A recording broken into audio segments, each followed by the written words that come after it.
Na području Brčkog distrikta u toku proteklih 7 mjeseci Poreska uprava je naplatila 930.000 konvertibilnih maraka poreza na dohodak. Izjavio je direktor Poreske uprave Brčkog distrikta Miodrag Trivković. Najveće neplatiše u ljetnom periodu su ugostitelji, ukazao je Trivković.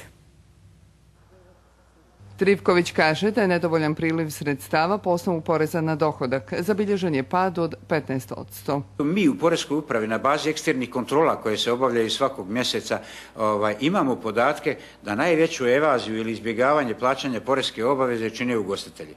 Naročito u ljetnom periodu kada imaju drastično veće promete u odnosu na period jeseni, period zime ili period proljeća, kada nisu otvorene bašte i tako dalje. Zato mi pažnju posvećujemo, veću pažnju samog snimanja prometa, evidentiranja prometa u ovom ljetnom periodu.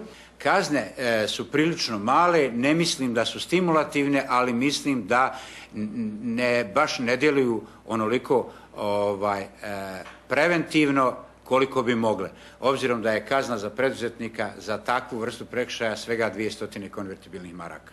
Poseban problem su i preduzetnici koji vrlo kratko borave na području Brčkog distrikta, koji tu činjenicu koriste za izbjegavanje plaćanja poreza.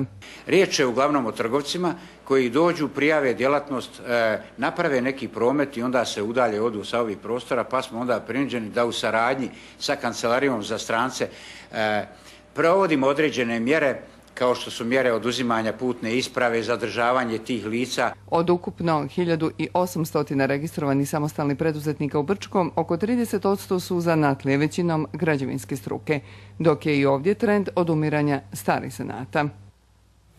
U okviru